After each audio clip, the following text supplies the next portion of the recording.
Okay, so I had a pretty rough stream today. It was smooth in 14 because we were running stuff that I'd run before until I got into like leveling stuff. And then, it's a question of like, do people leave and all that. And then I went into WoW and I had like a whole nother set of problems as we got into content. As I'm running older and older dungeons, I'm kind of working my way backward. And so the dungeons are getting harder because way back there were dungeons had mechanics, even on trash.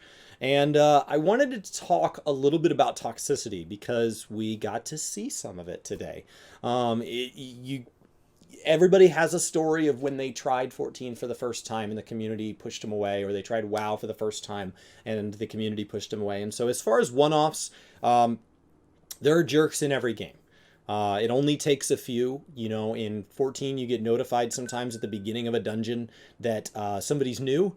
And when I see somebody being toxic, it's like, come on, man. Like, you couldn't just strap in and be polite for a little bit. Like, this is somebody's first experience in this dungeon. There's a chance that they're just now returning. They don't have the returner symbol because they wanted to turn it off because they don't want to be embarrassed, or they've been kind of dabbling a couple hours a week. So it's been long enough that returner symbol's dropped off. But like, obviously, this is their first time running that dungeon. So like, I don't know, let's show like the tiniest bit of extra respect. Like, just be a little more, like a little nicer, right? Like, you put on like a nice show if your family comes over to your house, but if your family brings like a friend with them who you've never met, like, maybe just make like a little bit of extra effort. Ask them if they want a glass of water. Like, just the, you know, maybe don't have a bunch of crap sitting on the couch. They're coming. Like, just, you were notified. Just show the tiniest bit of respect. In WoW, you kind of have to use context clues because the game, there is no commendation system, which has pros and cons, and there is no ability to kind of know outside of you gauging like, oh, well, who would be in this content? And so I think when gauging which game has more toxic behavior, I think it's probably WoW, but that's for a couple of reasons. First of all, you play all of North America wide instead of 3 data centers. Same with EU. So you play across like the entire region. So the anonymity scales up, right? You have more players in a wider pool. So you will never see that person again. So that anonymity kind of leads people to realize like, oh, I can be a jerk to this person. I don't ever have to see him again. I don't have to be considerate, as opposed to like, if I was your friend and I made a mistake, would you have done the same thing, right? No. Would you have just left the group? Would you have tried to kick me? Would you have talked trash to me? No. You would have said, hey, you made that mistake. Can you fix it? And then I fix it. And then we're good. Or whoever's making the mistake, right? We saw a number of mistakes in stream today. Some were mine, some were not. And how the party responded was lovely. Absolute just why? So with kind of people being toxic, you start to have a question of like, okay, well, what else causes it? First of all, I think there's a difference in aligning of expectations. In 14, a lot of times somebody if you're in a low level dungeon, it's because it's tied to MSQ and it's somebody's first time. So you're aware that there's new players in the room more often. So you try to be a little bit respectful. You're also aware that one of the only reasons to run dungeons in the game, because the game really doesn't have an in-game progression tied to running old content really at all, is that they're there for experience, which means they're there on a job that they need experience, which means they're there on a job they don't know. So you're talking to somebody that even if they're not a new player, they're probably new to that job, at least to some degree. Now, when you see the sync symbol, like maybe you've got somebody who's 76 and they're getting dragged into a 17, but like you're aware that there's usually at least one, possibly more than one person in there that isn't going to know either their mechanics or the dungeon's mechanics or both. It's a game that can be fairly opaque. It doesn't teach really obviously, and there aren't a lot of add-ons to make up for that gap. So the difference between somebody who's good enough to clear quests and scenarios and somebody who's good in group content can be quite large, and there isn't a lot of in-game resources to help carry you over the gap. So the community's developed an empathy where there is a sympathetic mindset that goes towards players when they make mistakes. Sometimes. Don't get me wrong, I have seen people being toxic. Day one, we get into a brand new trial that dropped at like 10 a.m. that morning. They've run it for their freaking 5th time for whatever reason, and you wipe one time in the group and they're like, how do you not know this? It's like, what do you mean, how do I not know this? This dungeon came out 6 hours ago. Like, how could I know this? So like, it definitely happens, but because the community's goals with the content are not necessarily aligned with like speed progression. WoW doesn't have a series of roulettes that pushes you through a variety of content. You queue for random dungeon and it syncs you to your expansion of choice unless it goes 15 minutes, and then it opens it up, which is super cool. So you're constantly leveling, and with World Sync, you're constantly leveling at your level range. So you have access to your full kit at all times. So you're always expected to be able to do everything your character can do at your level range. So if you get a new ability mid-dungeon, you're expected to be able to know how to use it immediately. Unlike 14, where it's like, oh, that class doesn't have this, right? So if we get synced back down to level 22 content, we know that everybody in there has 22. And Brian and I are putting a video out on Work to Game, possibly live around the same time. We just recorded it right before this. I don't know how time works with publishing, but about like what we'd love to see. And one of the things I do like the WoW system better as somebody learning my job, but as expectations of the community, it can result in the other way. It can result in, what do you mean you didn't know you had your battle res? And then somebody leaves. Awesome. Wouldn't have needed a battle res if you hadn't stood in something bad. So, you know, maybe we can both be at fault here. So I think there's a general like edge that WoW puts you on because you're with anonymous people. You need the content cleared quickly and you need it done now, and you're running in old content, but you may know that content because you picked what set of dungeons to run from and you run them over and over and over. But you have to remember there are people that are picking the expansion they never played or the one they haven't seen in a long time or whatever, and they're jumping around. So it's content they don't know. And one of the few reasons to level in WoW is that you're leveling a class you don't know. In 14, it's fairly common to go level alts because leveling is a huge portion of what the game is. In WoW, there's so much to do on your max level character that has multiple specs, that you've got multiple specs leveled at one go, that there are plenty of players who don't go back and level a second, much less a third, much less a fourth character. And so you don't run into people that have leveled nearly as many times, nearly as often, that don't know the game. And when you run into true altaholics, they're leveling multiple of the same jobs sometimes, so they do know mechanics. So you run into people that don't know mechanics, but no, there seems to be a lack of empathy there. And I don't know where it comes from. Both games have toxic behavior, but I guess when asking which one is more toxic, my question is, why are they toxic at all? Like, why does this have to be a thing? Why do we have to have people that just have no ability? When somebody apologizes in chat for a mistake and then fixes it, why is that not enough? Right? Hey, I didn't know that ability did that when I stood in it. Oh, I didn't know that guy had ads that would spawn. Oh, I didn't know I needed to stun that ability. Cool. We know that now. We're adjusting it, right? Hey, I didn't know that we needed to kill that target first, but you marked it with a skull or a 1 or whatever. I'll kill that first next time. And then we do, and then we clear it, and then it's fine. And we all move on.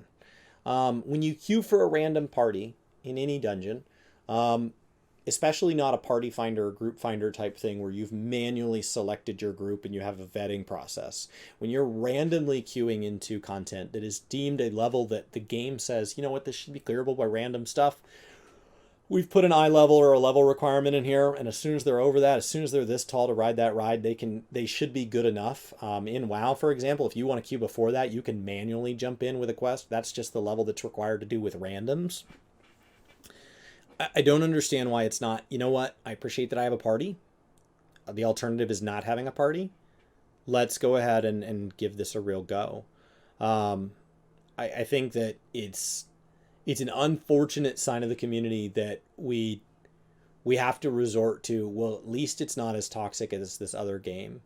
Because leveling today, I got to see a touch of awful experience in both games. I get to see 14 content when people just don't learn. This week, at least, I've seen content where people don't learn, or healers refuse to res somebody that stood in something, and they're like, sorry, we're busy moving fast. And like me as a tank, it's like, no, we're not. I'm waiting for you to res him.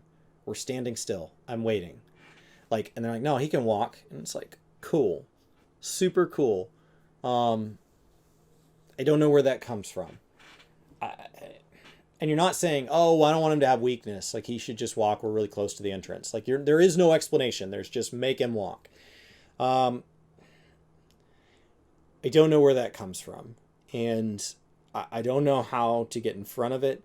I know that it leaves a bad taste in my mouth, and I know that it makes me just not want to play the game, even when I see it, even when it's not directed at me, even when like it's not my fault. It doesn't matter. Like I already don't want to play. And I think there's just a short-sightedness that people think the game would be better off with less people in it. They forget that like every good player was once a bad player. There are many bad players that are not yet good players and may not actively be trying to be on a path to be so. But every good player started bad. Every single one. Nobody was born, raised into whatever age they just, picked up a game for the first time and then was immediately good. They just aren't. Every mechanic was new at some point. Every dungeon was new at some point. Every class was new at some point. And while it may have been documented into the nines in your mind, and you may have read every blog article on it and watched every theory crafting video, and you may have listened to every, panel and read every dev blog, and you may have run 6,000 dungeons as that class. Someone else hasn't. Someone else, this is their very first time. And the newness is part of the fun. It is fun to be new at something. So it's pretty cool that somebody is experiencing it for the first time.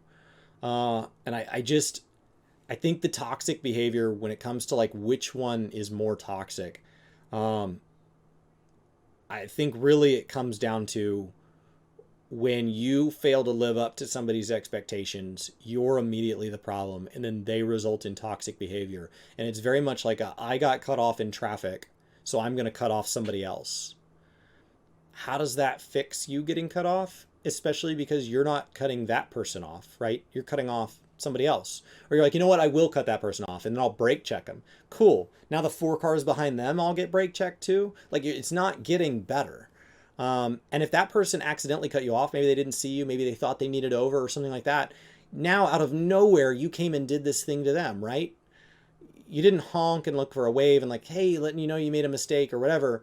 You immediately resulted in this passive aggressive behavior, and like it doesn't necessarily fix it. And I'm not saying I'm not guilty of it. I'm not saying it's not something I struggle with, but especially when driving. But it's something that I think makes these games a lot worse. And for something that's purely a passion project, right? Sometimes you have to drive because you have to get somewhere, and you had a bad day and you still have to drive. You don't have to play a game if it's making your day worse. Just stop, right? I had a miserable dungeon experience today, so I just leveled doing something else. It's fine. It's done. I hit my level goals today. I'm on pace. I'm cranking through. Dark Knight's ahead of pace because I have a certain amount of content I clear every day, whether it gets me the experience I need or not. And so it's leveling too fast, which is awesome because in the back half of the week I'll spend some time on Paladin if I have chance.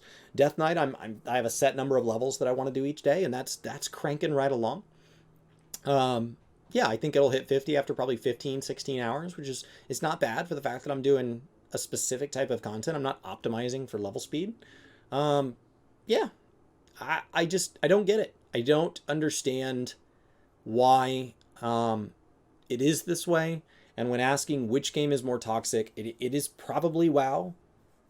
But that's not because 14 has an amount of toxicity we should be like, well, thank goodness, right? This isn't rat poop per million gallons of water. This is crappy behavior that the game can live without.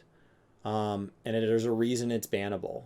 There's a reason that this stuff pops up. And I don't necessarily want people to be banned, and I don't want to report people, but like it does make people's day worse. It does make things awful. And from a community that will sometimes wish that there were more content creators, or that there were more people. I wish there were more healers on, or right, that they want something back. I wish there was more of this type of content. But 14, when you hear Yoshi P, some types of content he also wants, and his reason is that he doesn't have the amount of money that World of Warcraft has.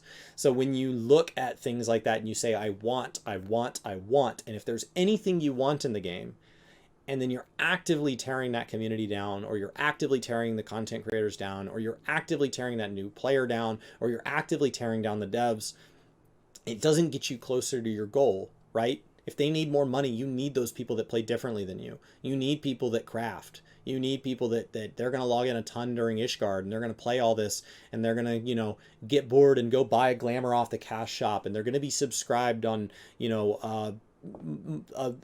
an account with 1 million retainers. You need all of that. And if you are a crafter, you need savage world first raiders to go out and be one of the top viewed games on Twitch during the ultimate race or whatever. Like, that all benefits the community. And on World of Warcraft, it's the exact same. Like, it just feels like people go into the game to tear it down and tear other people that play it down, and I just don't understand where it comes from. So I found myself asking, like, well, which one is more toxic? Because that's what we were talking about in chat today. And I just think it's the wrong question. It is the question. It's the obvious question. Well, is there a better place? Is the grass greener somewhere else?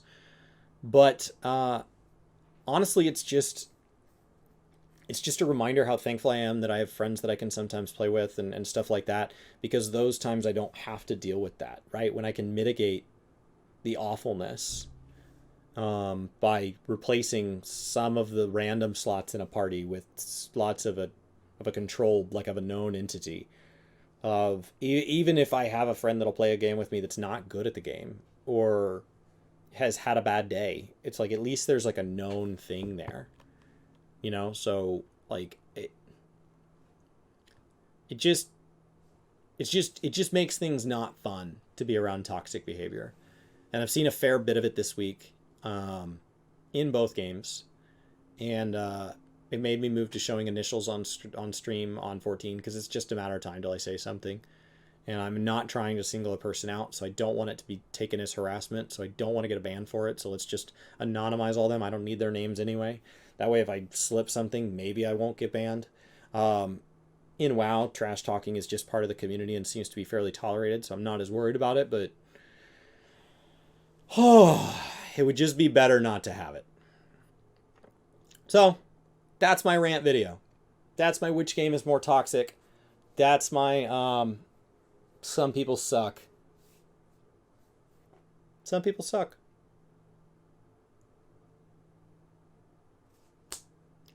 I'm gonna go play something else. I'll see you guys tomorrow on stream. I am working on a passion project that the beginning of will start January 1st here on Gaming Kinda. So be sure you hit subscribe. And yeah, Work to Games back to posting on occasion. So we're heading that way. We have big plans for January.